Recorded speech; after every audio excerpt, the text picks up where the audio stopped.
Yeah, not to mention over in Korea as well. I mean, I think the first iteration of competitive LeBlanc did come from there.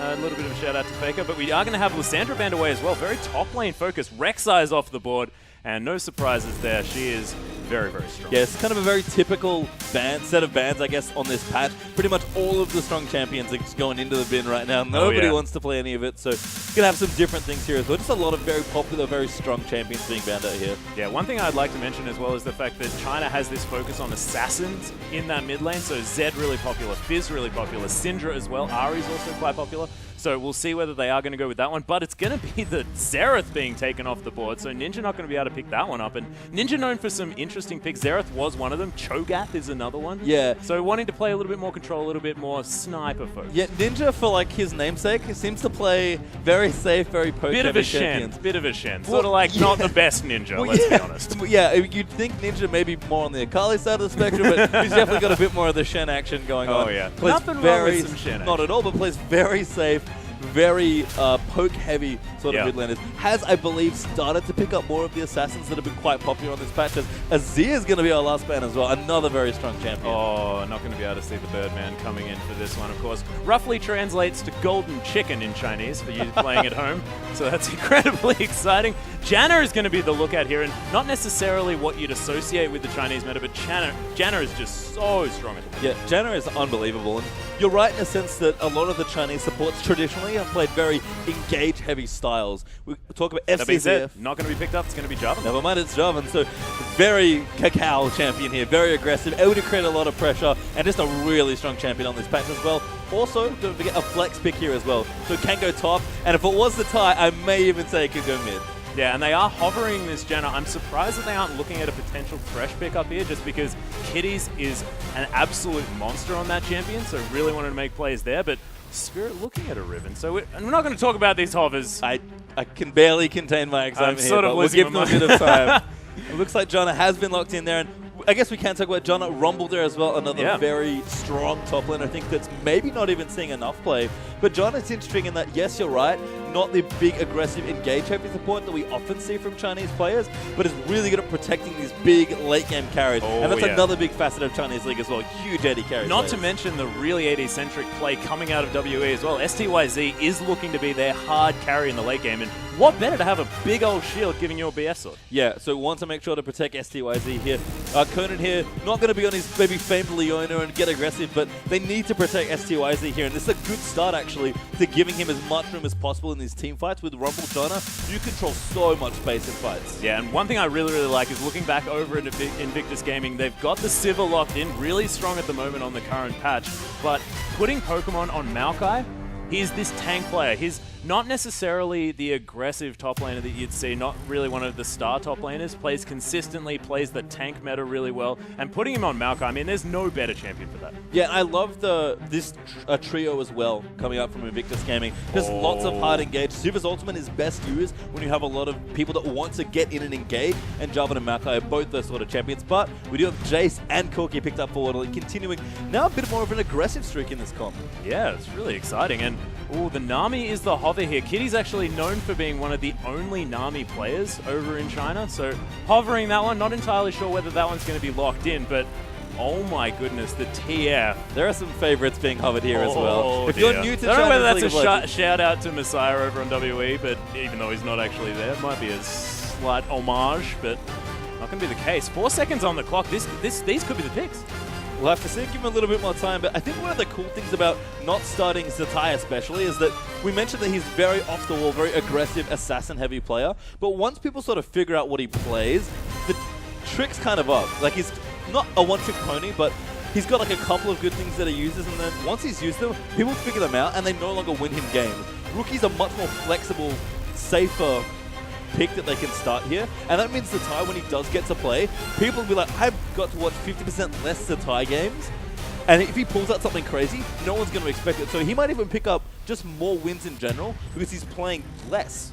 Yeah, and there's also the fact that he can gauge the mid laner and how they're playing at the day, and the second matchup, the second match, of course, we are playing best of twos here, so the second match he could be, just brought in to really counter that one out. But let's stop talking about that, because Spirit's just locked in jungle Riven, and This is your wheelhouse. You can take it away. I'm so happy that Riven's here as well. So not the player I thought was going to be playing Riven in this matchup. Save, of course, potentially could have taken that away as well. And not the position I thought either. We've got maybe Zatai could have played at mid as well if he was playing, but Spirit going jungle Riven's really interesting. Now, Spirit obviously known for Rengar, bigger, 80, semi-assassin sort of champion, but kind of plays a lot of Lee Sin, a great player there as well. But Spirit played Olaf in the Demacia Cup final. Didn't work out. Spoiler alert, sorry. Didn't work out maybe as well as he would have liked. But he's definitely been picking up a few more champions here. I've never seen his Riven, but I'm excited to see just how well he plays it because big, aggressive jungler that if you get going, just contributes so much damage to a gank. Yeah, that's exactly right. And I mean, if we're looking at the top lane here as well, like the gank potential coming through. So you've got Rumble and Riven with like so much level 4 burst damage that they could even probably take out this Maokai given the chance. It's almost as well like Spirit is looking at his team and being like, I like my solo laners, but maybe I'm not as invested in them to be able to carry this game. Yeah, and not necessarily, burst damage, more like just that's a power spike that Rumble and Riven both have. But the solo laners are very safe champions. They've got big, good I think it's Jace and Rumble are the two solo laners, so lots of teamfight potential, but they're not required to get in and really hard carry a game. They just contribute to their fights, use their poke well, and sort of pick the right fights and win from there. They're actually giving a lot of credit here to STYZ's Corki, who will be set up beautifully for big fights once they start. And in particular, Spirit's almost saying, I want to be the other carry for my team. We're going to give the utility to our solo laners, make the top, make the mid, just be all safe and happy and set up for me. I'm the big carry now for this team. Play Riven in this game. That is exactly right. But we are onto the Rift, ladies and gentlemen, with Invictus Gaming taking on World Elite. And they are now just facing off down the river. Very, 5-point defense system. Although in the top lane, they're still checking each other out. Look, Pokemon already taking a lot of damage. Yeah, got to be careful. Look at burning down those trees. Rumble's Flame Spitter just does so much damage in the early levels. Rumble, such an interesting champion. We're actually talking about this earlier today before the broadcast, but Rumble is a champion whose power changes constantly throughout a game. He has peaks and troughs all over the shop. But level 1, you walk up as a Maokai with just your sapling, you're going to get burnt. And not just figuratively. Irrespective of whether or not you really mind if it's doing any damage, you're still going to get burnt because that is, in fact, a lot of fire coming out of that spitter. But there are wards going down, of course, a little bit unique situation if we're talking about the Chinese meta, but they are going to be getting that vision down. Nice boomerang actually going to come out from Kid, and that's really interesting. Picking up that boomerang first. A lot of these Sivers at the moment are taking that ricochet early so you can shove in that lane and get to that level 2 as soon as possible. Yeah, perhaps showcasing a bit more of the aggressive streak that IG's bottom lane is certainly known for. Looks like the junglers are going to be starting red on both sides actually, so they'll end up on opposite sides of the jungle potentially, but it seems like we'll break out into standard lanes here. Aluka are actually going to help Spirit out here as well, which also helps him get some heat going in his lane as well. Not too much, it's not like Renekton where you get free fury, but Spirit's going to be starting red. Looks like Jarvan will as well. Yeah, it's very interesting that they're starting on this red buff when normally it's the Krug start. Make sure that you can get that stun passive on the smite and then go to your red afterwards, but we'll see whether there is a trick up their sleeve, a reason for this. Yeah, that does actually open Kakao up to maybe going a little cheesy here, potentially. Level 2. He could go for a level 2 Jarvan gank, which is maybe what the red star indicates here. And this is an interesting jungle matchup. Big early pressure for Kakao here when he starts things off, where Spirit is certainly looking to farm up a bit more. Riven contributes a lot of damage to her ganks when she enters lanes, but can't really lock down people for that much unless you catch someone pretty much with their pants down.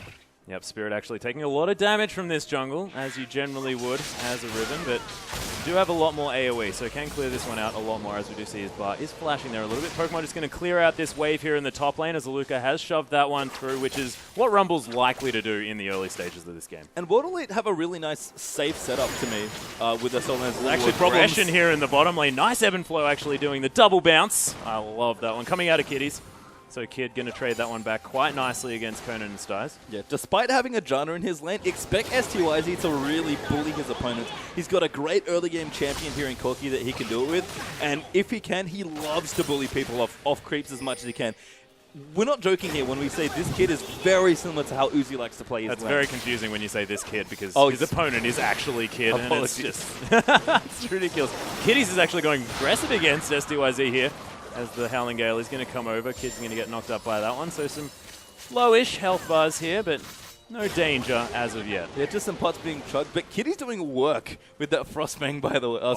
Sorry. Just getting so much damage early on, and they do have the advantage in terms of early game trades if they can set up in a 2v2, but again, STYZ will be pressuring this bottom lane if he can, and all of World Elite's lanes actually are pushed quite far up, or were earlier on, and I like that World Elite have a very safe top and a very safe mid laner. They can apply pressure, but they're very safe at their farm here. They can just collect their farm, and when everyone hits 6, World Elite's first dragon fight looks terrifying. That being said, I mean, there is some early game power coming out of IG as well, so we could imagine that both teams are pretty ready to fight. I mean, Kakao here, it's what he wants to do with his early pressure, especially with the double mobility summon is here for Rookie's Twisted Fate as well. Yes. That's there against Spike. If everyone's going to hit 6 around the same time, World Elite likely going to look for a dragon fight, maybe 10 to 12 minutes, and IG are probably going to look for a gank, and they've got so much lockup and so much to contribute to a gank, no matter which lane they decide to enter. Yep, Spirit is going to have a look at this Scuttle Crab now. Really have heard around the traps that Scuttle Crab is definitely an objective that the Chinese really do like to take. It's good stuff. I mean, it's kind of a short burst of vision. It's really key around those big objectives. I think the speed train's actually super relevant around the big objectives that the Chinese love to fight at. But Spirit is getting frisky here against Kakao. Yeah, he's taking a bit of damage from those Raptors. Actually comes in, just takes one of the little popcorn chickens away. Nice Dragon Strike is going to deter Spirit from coming through, and Rookie's making his way around just to make sure that pesky Riven is out of his jungle. Pokemon now doing a lot of damage to Aluka here now that they've hit level 5. Still has a fair bit of mana. Decided to start with that Doran's Ring, as well. So a little bit more aggressive on this tree. But that being said, Aluka still ahead in that CS. Yeah, again, Rumble really just has a lot of peaks and troughs in his play here. Kakao's actually looking down towards the bottom lane.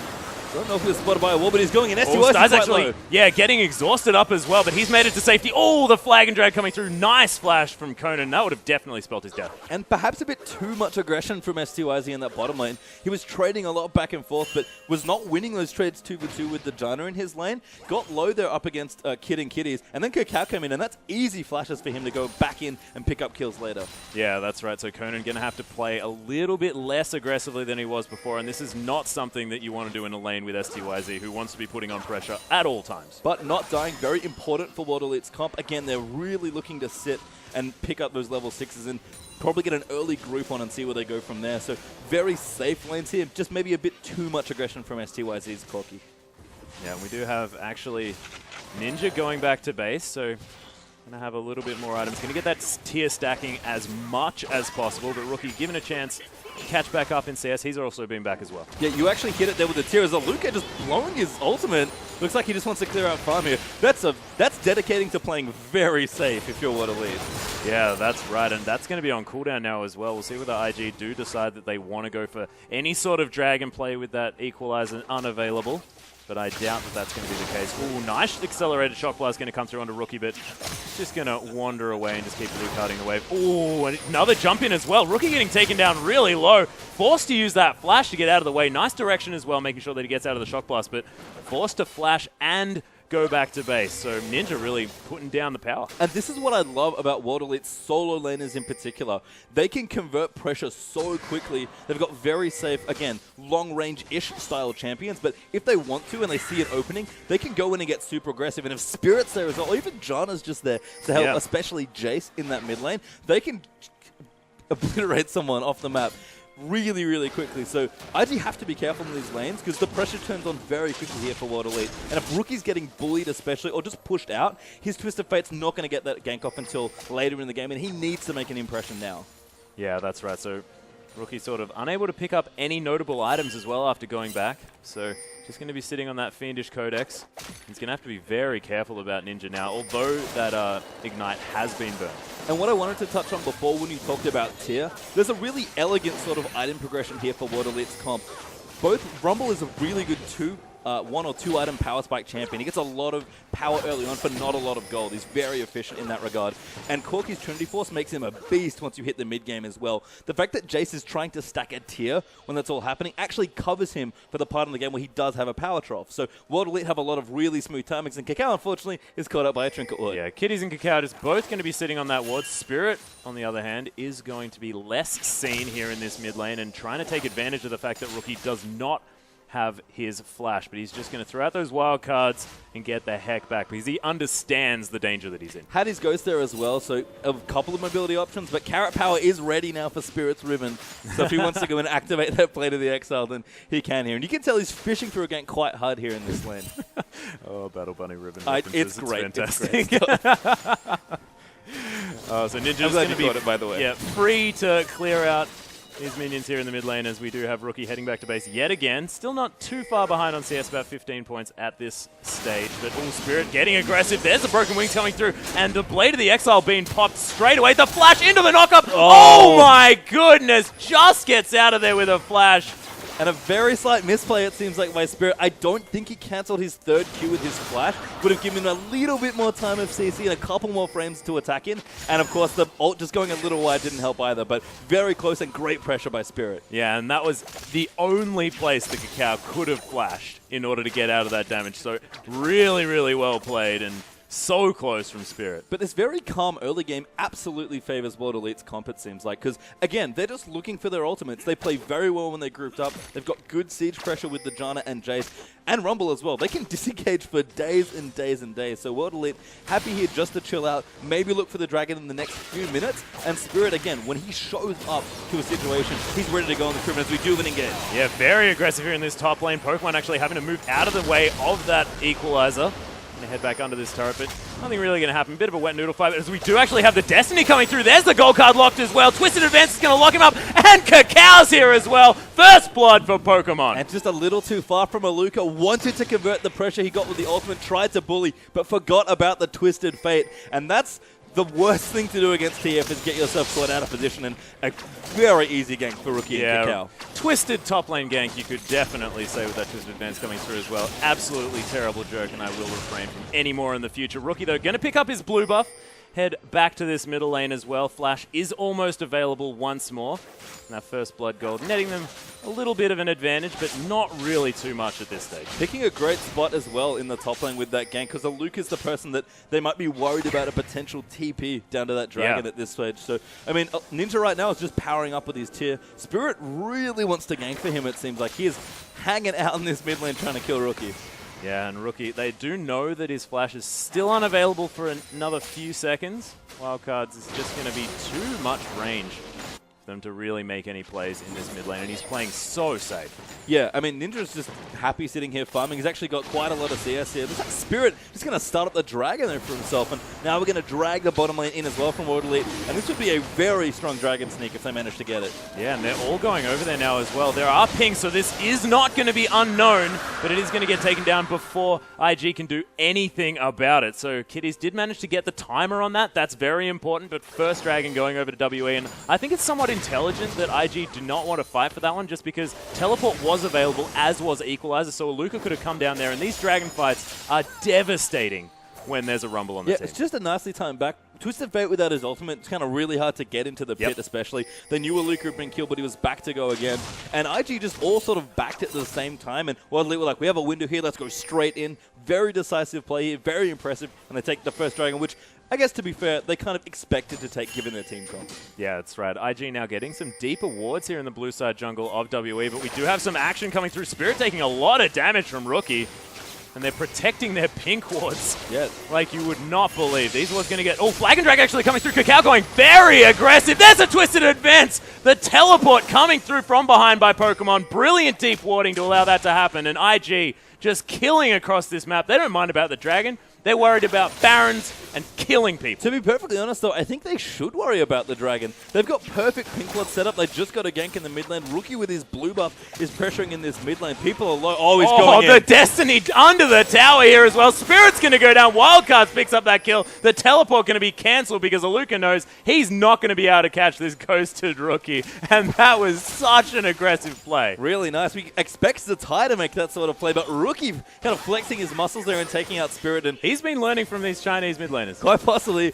And Spirit is very squishy on that Riven early on as well. And now IG even pushing in with the Sivanami as well. STYZ trying to fight back. Got good CS here, leading by a couple, but he's just been pushed constantly back into this tower. Yeah, that's right. But actually was behind a little bit on CS was STYZ, but now going to come back to a 5 CS lead. Nothing to write home about. They're going to head back to base, and the Trinity Force has been finished, so this is a really notable power spike for WE. Issue though is there's no Dragon for Water Elite to fight for right now, and they need a reason to group as 5. And Jace isn't powerful enough yet to just run into the mid lane and be like, let's group as 5 and poke and siege them out. Because Ninja still needs to power up and get his Manamune going as well. So it's going to be a little bit longer here, but that next Dragon fight's important. And Invictus Gaming are going to look to pick off as many people as they can. Keep giving themselves gold before that time happens and scare World Elite off that second Dragon. Yeah, and they definitely have to as well because they need to get those 8% extra stats as Rookie's going to head back to base. So Morellonomicon is finished up, and he just picked up a needlessly large rod as well. And we saw how much damage those wildcards were doing, even more now coming out of this Twisted Fate. Indeed, we're just going to see Ninja hanging out, ready to keep just going. waiting to clear more waves, man. He's got a big old hammer that turns into 2 different weapons. He wants to use it on these creatures. Kid's build is quite aggressive here as well. I just noticed he's had an Avarice Blade for quite a while. Just went back and bought himself 2 of the 3 components of his Infinity Edge. Spirit is, by the way, very persistent about killing the Scuttle Crab. Oh yeah, he really wants to get that Scuttle Crab objective. They've been making use of it as well, of course. Locking down that dragon, knowing that they've got the speed boost to get away if they do ever get collapsed upon during that particular situation. Spirit is trying something here, but we'll be forced to back away here. And kind of looking at the junglers we have here, a lot of damage. I realized as well that the popularity of Skirmisher server, in particular with how good the warrior enchantment is, actually means that Jarvan obviously got quite a bit better and is very popular because his kit's so good, but it's actually a really cost-efficient buy for Riven. It's kind of like a brutalizer, an extra brutalizer. The Spirit's going to be doing a lot, but we saw before he's really squishy if he gets bursted down at all, and Riven does nothing when she can't move through a fight. So they have to set Spirit up well here. In World Elite, if they play these fights incorrectly with how tankless this lineup is, they're going to get crushed by IG's aggression. Yeah, Accelerated Shock Blast is going to get Ninja his blue buff as well. That one's going to be handed over yet again. Haven't seen much from this top lane moving forward. Of course, Pokemon and Aluka just smacking each other. And with that early gank, Pokemon's just able to become that tanky monster, has his Rod of Ages, so it's just not really much Aluka can do as far as getting him out of this lane. As we do have the Monsoon actually coming through in the bottom lane. That's going to be the Valkyrie used to escape by STYZ. And IG just putting the guns out straight away. Yeah, Conan low there as well. IG are continuing to get aggressive here, and Dragon's up in 135. So Invictus Gaming, knowing that time we're having a very close to accurate representation when it's coming back, wants to fight it. Good shield there from Kid to avoid some of that damage. And World Elite needs to have a plan because if they get poked out or killed, especially by a TF gank, that's all sorts of problems. And Rookie just got his blue buff again. Yeah, and there is a vision battle going on in this river. They know that they need to contest with this dragon coming up in about a minute, and everyone's just trying to get the pink wards in there. They've spent so much money on pinks that they've put down in this river area. Yeah, that was sort of the awkward part about the last gank that IG actually did. They cleared out, they got all this pink ward vision in the dragon area, and dragon wasn't up for about 4 more minutes. So now World Elite have gotten some control back over the area, but it's very heavily contested. And we'll see who wants to fight it. If Aluka can hit level 11 before he's able to get to that fight as well, with Haunting Guy's Stalk Shoes, he's good to go for that next dragon fight. Yeah, this turret in the bottom lane is getting incredibly low. WE going to still just clear it out with those rockets. STYZ going to head back to base as well as Conan. Kid kind of needs to spend his money as well. He wants that Infinity Edge if he can afford it when this dragon comes up. And Invictus Gaming moving through, I have to say, Rookie and Cacao have really stuck together in this particular game. There's a lot of pressure that was directed there, and they're moving as a unit and creating vision for themselves. Because again, that's what the Korean players are known for, and they can't communicate maybe with the rest of their team as well as they'd like yet, but they can definitely communicate with each other. They're doing a lot of movement here and getting all their wards down that they need to try and start the next fight. Yeah, we can see Cacao just, they do have vision control now, IG, and they really need to be contesting with this dragon. Both teleports are available from the top laners. That's going to be the really aggressive Cataclysm coming through. Rookie's going to get the summon to Conan. There's the wild cards as well. Cacao picks up the kill eventually, and there's another gold card. Sty's going down low. Dragon Strike not going to be quite enough as the Valkyrie does come through to get STYZ to safety, but this could be enough pressure to get the dragon here for IG. Aluka's also come down as well, and he has his ultimate, so does Ruben. The Hunt's been popped, and Ninja is in a lot of trouble. Going to need to use that acceleration gate in order to get himself to safety. Invictus Gaming though cannot start this dragon if they aren't confident in their vision. They will start it now. Got a lot of damage going in. Jace not there to poke them off it. Woodley could have defended here, but IG instead are going to get their very crucial first dragon. Yeah, and STYZ forced out of this one as well. Still very, very low, so He's down trying to get some farm, but he might be in trouble. Kakao didn't even have smite for that, by the way. That's how confident he was that they could take the dragon. They had so much vision that they just knew that they were going to be okay. He actually smited STYZ in the last exchange to slow him down for that kill. So very confident there from Invictus Gaming. Potentially with Equalizer plus the Jace poke and Spirit still with his ultimate, things could have gone pear-shaped very swiftly. But they pressure people out, and a really nice pressure from IG. Yeah, and IG have just been skirmishing so well this game, utilizing Rookie's mobility on this Twisted Fate. And we haven't really seen too much of it on the preseason patch, Twisted Fate, but he's really working in the hands of Rookie. Yeah, and shades of the old World Elite here from Rookie. Got a very quick Zhonya's Hourglass. Of course, the aggressive gate into Zhonya's was, of course, called the Messiah, named after its fabled Twisted Fate player, formerly of World Elite. And Rookie maybe flexing some muscles here as well. Now down the bottom lane, going to split push that out. And interestingly, this game quite low on turrets here. Looks like the bottom lane that was constantly pressured by Sivir is the only turret to go down in this game. Yeah, we'll see whether they do transition around to that ever-loved middle lane turret, as WE are setting up for some sort of gank here on no one in particular.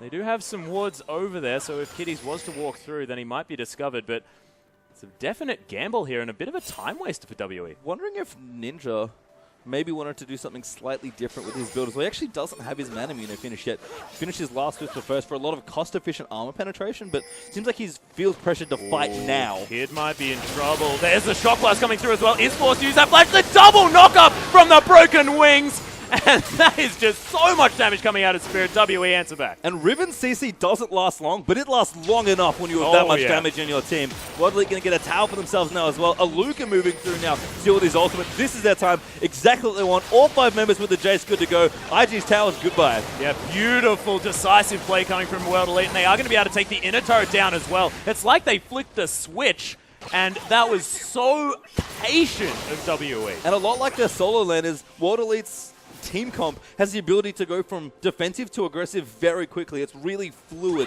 as a team comp here. And you saw, as soon as they turn it on and get a pick, they're just going straight in. They've got a great group squad here, especially when they're sieging objectives. Wandering around here. He's moving through some brushes, yeah, looking for some wild... Oh, never mind. Oh, dear. Oh, dear. Yep. Anyway, he's going to wander through those brushes. Hopefully he doesn't find an encounter. He's going to head back to that top lane. Yeah, Kid does have his IE up now as well. Actually holding onto the Avarice Blade even longer now. Building eventually towards a static shift. Mana Mune has been done by Ninja. He got a little bit of gold from that last siege that they managed to do as well. So people good to go now on World Elite side. Bilgewater Cutlass has been completed by STYZ, and this is quintessential Chinese Corki especially. They love the Blade of the Ruin King second. Love to be able to out-duel and 1v1 people, especially these big bruises. But IG, moving up towards World Elite's top tower.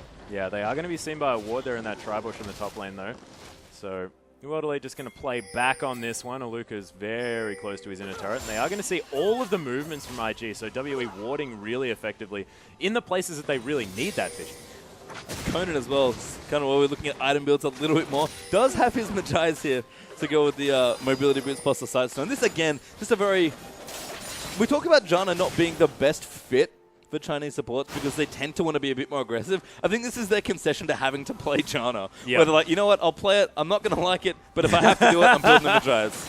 Exactly right. And you are generally pretty good at getting them assists. Oh, it's a good item on Janna. We saw a lot of it during Worlds where people just kept wanting to buy it here. And World Elite are powering up. This third dragon fight, going to look quite spectacular, I think, if all these items come through. We've got Corki building to his second. Jace is good to go with pretty much 2.5, or looks more like 3 at this point, with a big one in Last Whisper and a couple of component-ish items with Brutalizer, Mana Mune. Rumble as well, his third item is the question mark to me, because here's a lot of options here, and it's a big spike once again. If he gets a big needlessly large rod item, either the Zoni for a bit more Stides has been caught out. There's the flag and drag. The bubble landing as well. STYZ, you are definitely dead. Nice pick from IG. And we talked about hard engage from Invictus Gaming. Didn't even need the Sivir ult to set that one up. Massive layering of CC. Yeah, I mean, as soon as Maokai clicks on a carry, if everyone else is there, you are unbelievably dead on the World Elite side. Super dead. I didn't know there were degrees of dead, but I just learned that you can be more dead than just dead. And now IG aggressively putting wards down now as well. Spirit's forced to back up towards his tier 2 turret.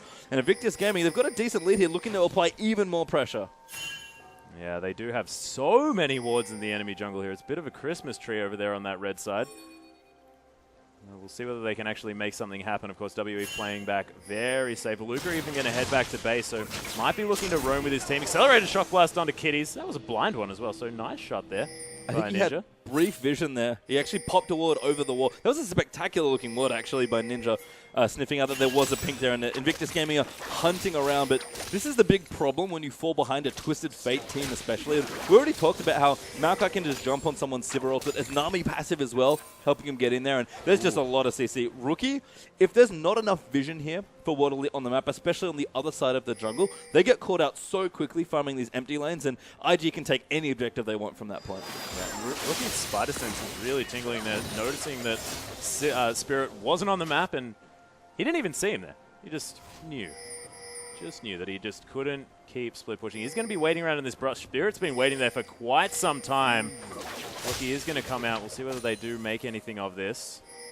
I don't think he wants to pick this fight. Rookie has a Zhonya's as well. He is STYZ. Maybe that's the difference here. Oh, going to pop that Ghost. There's Kakao coming in as well. It's a nice Valkyrie to get STYZ to safety as the Destiny hasn't actually been used. But, oh, he's coming through now. They found Spirit, but Howling Gale going to stop him from coming through to do any more action. Sweeping Lens is going to notice that ward, but they're not even going to be able to... Oh, there they are. So it's going to be able to clear it. Somewhat comical exchange there. Yeah. Spirit, who've been waiting in the brush patiently to try Benny Hill music, 1v1 Rookie, randomly gets ulted as STYZ is the pick choice there for IG, and they're going in, never mind.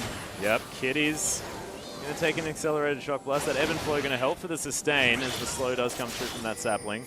And this could be the dragon fight that we've been waiting for. As Rookie, he doesn't care. He's going to keep clearing these turrets. Yeah, I mean, he's got Flash still ready to go. This is the fight that IG's engaged needs to be Dragon's perfect. being started now by WE. It is going down very low. Kakal's here. Oh, the 2-for-1 smite, but it's going to go to Spirit. No kills as of yet. The Equalizer's in a beautiful spot. And look at the ebbs and flows coming through. Pokemon is just so tanky, but no one's dead yet. The flash out of Kitties. There's Ninja actually getting aggressed on Pokemon's trying to make something happen, but a beautiful flash over the wall. Aluka, the first one to die in this incredibly long exchange. And there's the flash into the gold card. SCYZ going down incredibly low here in this bottom lane. Pokemon now just wandering through. We are going to have a little bit of packet loss, but that is going to be the kill. SCYZ is going to fall down. And a huge fight there as well by both teams. I thought World Elite had it with the way they were cutting back through that dragon, but SCYZ went back in to try and kill Nami, who he didn't get, and then World Elite kited back, couldn't quite get enough through, and Invictus Gaming did the same thing, kited back and then re-engaged. And that Sivir ult not only wrecked him the first time, but IG played that so well to not walk into World Elite's disengage. Yeah, and that was a 50-50 smite, which is what I tried to say at the start of that fight, but all of the action just burst out. Spirit really on point with that one, meaning that we are 2 dragons now to 1 in favor of World Elite. So Invictus Gaming, even though they've got a lot of these kills and they're a little bit ahead on gold, the statistics that you get from these dragons is really going to start building up. Yeah, and important to note, the good news there for Waterloo is that second dragon, like you said. So Spirit clutching that smite there under quite a lot of pressure. Oh, but yeah. Invictus Gaming continuing to get ahead here in this game. They're, what, 4,000 gold or so ahead at this point, which is a decent lead on this patch. Remember, the gold leads don't snowball or look nearly as large as they used to, but it's good stuff going here. So Waterloo having those dragons is even more important, but the items that are coming out now and the amount of space they have on this map is unbelievable. Twisted Fate, when he's ahead, this is what happens. You just don't get to leave your base at the end of the game. Yeah, that's right. And something about that last fight is that everyone just survived for so long. They're aggro juggling, and the way these Chinese players are moving around in these fights so that they make sure that they don't die is meaning that these skirmishes are lasting for so long. Yeah, and I like the Mikhail's pick up there from Kitties as well. Maybe recognize that things got a little hairy and there's a lot of poke going through. So a lot of what Water Elite have to do is zone people out and then pick someone off with their CC. And then once everyone goes in, use Janna to disengage and then win a 5v4, which is pretty easy when you have this much damage in your team. Mikhail's helps a lot there to make sure that the one target they're looking for, your carry, doesn't die too quickly if you can help it. Yeah, I mean, STYZ has actually hit his 2-item power spike here as well, has finished off that Blade of the Ruined King, which is the way that Chinese players build Corki as well. We don't see it as much over in the other leagues, but that Blade of the Ruined King, wanting that extra mobility, making sure that you can really save yourself in those crucial moments these Corkies. And going on item builds as well, I just noticed Kakao has a Locket of the Iron Solari as his kind of next major pickup here. And I love this item in general. I think it's great against Rumble. Even though World Elite have a lot of AD, they've got enough poke where the shield's actually quite relevant. And one of the things that I noticed when I used to cast a lot more of the Chinese scene is that they would aggressively use their Lockets either when they were going in under a tower or going in for a fight. And with the way IG's team comp works, all of those stats just mean that they can fight harder and more often. Yeah, and Spirit really wants a piece of Rookie here. He's going to be seen by these minions as he follows them back to his own creep wave. Kakao just wandering through, does have that Raptor buff, so he knows where all these wards are, really useful. Oh, Destiny's going to come through. Spirit's going to try and get out of this one. There's a Tycole's Blessing for the slow. The bubble's going to come down as well, and this CC layering's amazing. That Monsoon actually getting Kakao to safety there as he last hits with the Cataclysm. Not actually going to last hit, it's going to be Rookie to pick up that one. Nice play, actually. Spirit almost got out of that with Conan clutching in the Janna, but couldn't quite save him or shield him for enough there with his E to actually make it done. IG may be going to look for this objective as well. Kid is hanging out in the mid lane, just pushing that out. And World Leader caught between two very awkward places, and you could get dived here. Be careful, Ninja. Yeah, Ninja's got to be careful. Does have the shield on the turret now as well, so a couple of shields now with how that turret does work. Aluka's here as well. Bubble's just going to be used defensively by Kitties. Nice placement there as well, just to make sure that Aluka doesn't manage to get through onto this one. Flag drag over the wall. This Gromp is going to fall, and Kakao's going to pick that one up. And Spirit, as I mentioned, with this Riven pick, maybe feels like he needs to be the other carry for his team. And his item build absolutely reflects that, going full damage apart from his Merc treads here. He's got a Tiamat now, which is a fantastic Riven item, but build is going to be a bit slower. Never mind the ult. Equalizer onto Pokemon here as well. There's a Chilling Smite. He's actually going to have to go in on this one. There's no way he's going to escape. Ventral Maelstrom is not going to be enough damage reduction to save him here, as we just have him popping around. Is going to flash out eventually, that I don't think he's going to survive. That's going to be the Howling Gale from Conan picking up that kill. Yeah, Spirit had just enough time left on the ultimate to get actually the extra range was relevant there as he moving through the brushes. And I like that I think they gave the kill to Spirit. No, they couldn't clap, but I think they were trying to give it to him there. Just again, need more gold on this Riven. He's the other carry here for World Elite. And with the way he's playing, moving and actually split pushing from the jungle, trying to 1v1 Rookie, which he can do if he gets the jump. Spirit is putting so much on his shoulders in this game. Yeah, that being said, I mean, Pokemon took so long to go down. He has a Frozen Heart now, as well as that Spectre's Cowl, and importantly, these Ninja Tabi. They've got 2 Ninja Tabis on their team, and with the amount of auto attack damage that's coming out from Riven, who's building so much damage, Ninja as well has that W in his cannon form that does so much auto attack damage, and Skies as well does a lot. So picking up that item, I think, is really, really huge. Destiny's going to be popped now, though. Chilling Smite onto Ninja. They want to take him down, forcing the flash. There's the gold card as well, but Kakao going down incredibly low. He's going to get shielded up, and he's not going to die. Ninja's going to follow the flash into the gold card. Spirit aggressed on as well. Ventral Maelstrom's going to pick up that kill, and that's going to be Pokemon with another one under his belt. 2, 1, and 5 on their not as strong top laner, we said. Well, I'm taking all that back now.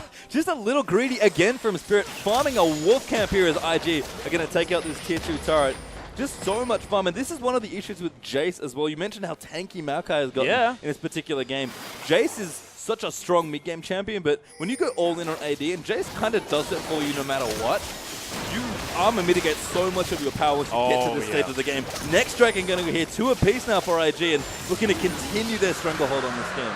Yeah, and I think we're looking to see a 3-item Maokai as well. So in that front line, Pokemon's just going to be so huge. I am harping on about him a lot, but I think that it is definitely worth the mention. Another Giant's Belt's going to come in for Kakao, so he's going to be a little bit stronger as well. And going with this double tank line is just really, really working out for IG. As another Chilling Smite's going to come through. Kakao just going aggressive on his own here in this top lane. Let's see what he's trying to pick up from. Rookie coming in. Oh, the Destiny coming in as well. There's a Cataclysm going to stop the Valkyrie, and Rookie just stuns him up and takes the kill. Thank you very much, Conan. Forced to use that flash to get out of there as well. So beautifully And done. you wanted to give credit to Pokemon here. I'm going to give it all, or not all of it, I'm going to give a lot of it to the other substitute for IG. Rookie, has played fantastically on this Twisted Fate, and I just noticed his item build, which is brilliant in the situation given how their team comp's working out. He has Distortion Enchanted cooldown boots. As Baron has been started, by the way. IG He's going to have 40% cooldown reduction, but it is Baron that's going to be started. Spirit's going to be split pushing. They have no smite here. WE's going to have to give up the Baron. Oh, Shock Blast is going to come through, but it's not quite going to be enough. Nami of all people is going to lock it down. Kitties with the sweet smite. Did Kakao seriously do that without smite again? Yeah, he's chilling smarter in the top lane, mate. Like, he just needed to get that extra aggression down. Kakao apparently only smites champions. Doesn't like smiting the objectives. Very gutsy Baron from IG, despite the fact that Spirit's down the bottom. Again, split pushing for his team. Really trying to make some plays here. But IG, this Twist of Fate just has Waddle completely on lockdown. Yeah, that's exactly right. Rookie's looking fantastic on this champion. That being said, as we do head into the later game, I mean, WE, once they have Spirit with a lot of extra damage, Ninja's going to be able to poke out still. And SDYZ, we just haven't seen enough from this guy who was going to be the linchpin for this team. This is the other element of Lord Elite's comp, though. And I mentioned that Jace just falls off a little once you hit the mid-game, once big armor items start coming out. Yeah. Lord Elite, I guess, have sort of mitigated that a little by having mixed damage Corki and big AP damage in the Rumble. But your issue there is that you're now playing with a tankless lineup, and all of your engages must be on point. You've got to engage and disengage flawlessly to set up all your damage. But if you can do it, SDY's Corki runs rampant through a team fight, and your high damage team just gets an easy 5v0. World Elite, though, don't have that option. The tanks are too tanky now for IG, and they're falling behind in damage and gold. Yeah, World Elite are actually making a move up this mid lane just a little bit. Kitty's going to take another Shock Blast. He must be getting sick of that now. He's dropped so many of them to the head. I mean, to be honest, Ninja has not been able to poke and siege as much as he might like here. IG have played this so that Rookie is constantly pressured in other lanes. So has Pokemon by split pushing in the top lane normally as well. They've split up World Elite's strong 5-man position and never let them siege it. Again, this Twist of Fate has set up so well with a very innovative cooldown boots. He certainly has. And this is the other really intelligent thing from IG. They've had their side waves pushing beautifully, and now they're about to crash into these turrets, and we've got Rookie moving up here. He's going to head this one into the inner turret, and with this Baron buff, I mean, that's going to go down so quickly. Yeah, this is one of the things about the new Baron buff is that it kind of turns anyone into a split pusher. Siege qualities aren't nearly as important as they maybe were in previous patches, just because once you get the big buffs, the later dragons and the barons, you can just send almost anyone, and that cannon creep does so much work for you. Kakao, though, looking to go in. Yeah, 4-man strong here in this top side of the map, and look at this turret going down so low. Cataclysm actually onto Conan here as well. Monsoon's going to be used. There's the tidal wave. Pokemon wants to get in there, but Rookie's going to start that kill. Spirit's actually gone so aggressive, but he's just going to get blown up. A Luke is going to come through, going to pop that Sonya's, but that's not going to save him for too long. There's the flashes. Ninja's getting aggressed on STYZ. He's going to probably fall. No, the Fountain is going to save his life. Not quite the ace, but Invictus Gaming coming through with a massive finish. Yeah, huge Baron creeps are going to make taking these inhibitor turrets a piece of cake here. And there's Rookie again. The Destiny coming through. He's going to land the gold card, but STYZ, oh, no, he's going to fall. Kakao going to sacrifice himself, but GG, well played to Invictus Gaming. And just a fantastic execution on so many levels. Oh, yeah. A surprisingly slow 10 minutes or so, given that Kakao was playing Jarvan of all the pressure junglers, but boy, when they turned it on, did they turn it on quickly. Rookie's Twisted Fate was everywhere that game. That was outstanding Destiny use as well. I mean, my absolute favorite, the one under the inner turret to pick up that kill as well with the wildcards. Just such beautiful knowledge of how much damage he can do at all stages of this game. And such a high damage comp from Lord Elite. Just backfired a little bit, I almost felt like. Yeah. Could never find the fights they wanted. Had good siege and disengage. They had, if they ever grouped under towers, we saw it actually. They got a pick in the mid lane and just started sieging. And Invictus Gaming had no answer to that because they can't walk into Rumble ult, they can't walk into Janna ult, they can't walk into Jace poke, and then Riven and Corki kills anyone that gets too close. So, but World Elite never got to do that with the way that Invictus Gaming played the map pretty much from minute 10 or 15. Once that first dragon had gone to World Elite, Invictus Gaming were like, all right, enough of this. Time for us to take control of this game. And Kakao's pressure didn't come super early, but when it came, it gave them enough of a lead that they'd leverage so many good positions on that map. Yeah, and almost every time that Kakao decided to gank somebody, it was successful. He was so good at orchestrating the exact right timings on those ganks in order to make them work out. And it was just beautiful to see, especially when he was coming in with Rookie, with Pokemon as well. And they just had so much lockdown. And when Kitties was there with a bubble, it's just too many abilities that when you layer them together, no one can go anywhere. Yeah, Kid, despite everything, actually had a pretty underwhelming game. And not that he played bad. I think his score at the end of the game was actually quite good. Oh, but yeah. Just didn't need to be there. Pretty much pressed his ult when they wanted to go in, and they were good to go. Yeah, and that on the hunt was really, really useful for chasing down those skirmishes, because once Twisted Fate comes in, blows someone up, gives you a 5v4 situation, on the hunt's there just so you can clean up all of these fights. Yeah, and that's just the strength of Maokai Sivir especially, is that they just... It's the easiest go button in the world. I think Chaos, a long time ago, donkey whistle? talked about Sivir as like just the best champion to play in solo queue, because when you press your ultimate, everyone knows what to do. Yep. And it's one of those things where you don't have to worry about communicating with your players, because it's just like, yeah, go. Like, and as an AD carry, you get to dictate the big that. yell button, and you know what to do. And of course, much higher level of coordination here from Invictus Gaming, despite language barriers that we were looking at. And the fact that their known shot caller wasn't on their team. That's the thing that really, really impressed me. Without Zatai there, I was wondering how they were going to coordinate these plays, but I'm not going to question that one bit anymore. It was just beautiful to see. I think in that position, it just defaults to Kakao. Yeah. And we saw him and Rookie just hanging out so often, getting their vision down. I mean, Twisted Fate's an almost hilarious champion in this context, just because a lot of people talk about China maybe not warding as much as they should, or as much as other leagues do. Yep. But they picked a vision-specific mid laner and just hung out together and were able to ward as much as they could. Yeah, it was Kakao great to built watch. Sightstone as well, so Oh, he's going to have a course. lot of wards under his belt. And we saw at the end of that game, I mean, WE were just completely zoned out of their own jungle. But with that, I mean, we've got another game coming up.